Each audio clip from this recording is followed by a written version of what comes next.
This is going to be a quick video that just shows how to fix all the unevenness of something like what I've got here on the page.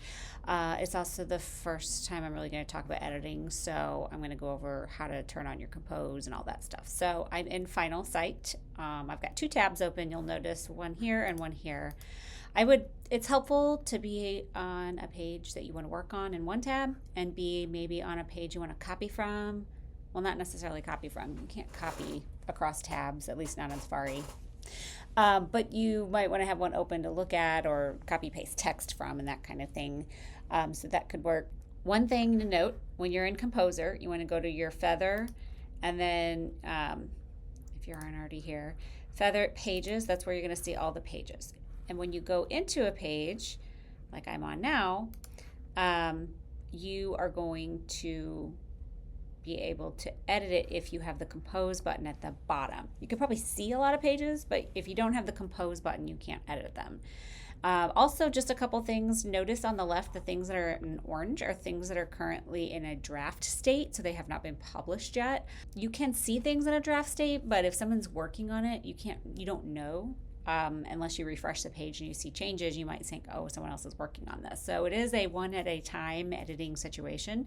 But if you see a page that doesn't have an orange mark by it like this one, then that one's already in a published state. No one's working on it. No changes have been made, that kind of thing. You can also tell at the bottom that that is a draft mode with the orange icon here. If I want to edit this page, I'm going to just toggle on Compose. And then if I want to see what it looks like if I were to publish it, I toggle off Compose. Eyeball is actually a preview of the current published state of the page, not a way to preview your changes. So that's a little different than Google Sites, just so you know. All right, so what I want to do is fix this because these things are uneven and I don't like it. So I'm going to hit my compose button to get in edit mode, and then you can see that I've got, basically this is a 2-column layout that each has 2 elements inside of it, and I really want these to stay sort of even across, especially if I were to come into this and add more content in here. You know, you can see that now if I would look at this page, that is starting to get kind of long, and now these aren't even. This is just a mess, right? So if you did want to control this a little bit, the best way to do it is to just add an element below that's another 2-column element that goes all the way across the page. So you can add elements inside of columns, or you can add an element below a column. So that's what I'm going to do. I'm going to add an element below the column, and pretty much I've been using layout and standard to get my content and images the most. I really haven't needed anything from module or these other ones yet. So pretty much you're going to live in standard and layout. I want another 2-column layout, so these line up, right? So I'm going to do 2-column layout, and then I can just drag these elements down into my other columns and at least get some evenness going on across things here. Okay. The other thing is my images are all out of whack, and so anytime content gets migrated over from other sites, you're probably going to have a lot of this kind of fixing to do. So if I go in and edit this content and click on my image, this is where you can see alt text, making it decorative if you're not going to have alt text there, your alignment, classes, responsive, cropping, captioning, all those things are here. You can even go into an advanced and give it padding if you need a little space around an image or that kind of thing. But I am just going to make all of these a 65 width and just keep them consistent. A decorative image on all these. Okay, so now if I toggle off my compose, I can see what this would look like if I were to publish it, and at least now it's lined up. The things are the same size. So I'm a little bit happier with the way that that looks. Just to let you know, with images, if you were to go in and double click on that image, go to advanced, and you would have put some padding. Like right now there's a padding of 10 pixels on the right side of my image because my image is aligned to the left. But you could certainly change that to be something like 20.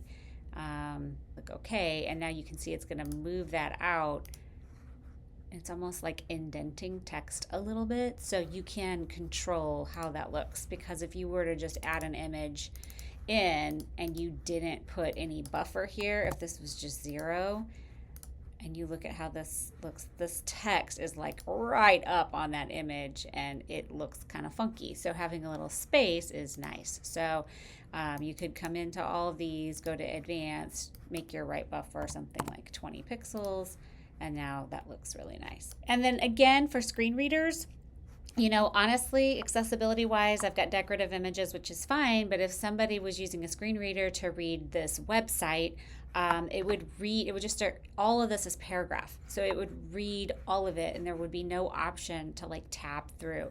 So it's really probably better design to take things and have headings. So this paragraph style is set to normal, but you know, it's probably just in general better to choose some kind of heading so that way someone using a screen reader can skim the page essentially. So it's really better practice to do something like this than to do something like this.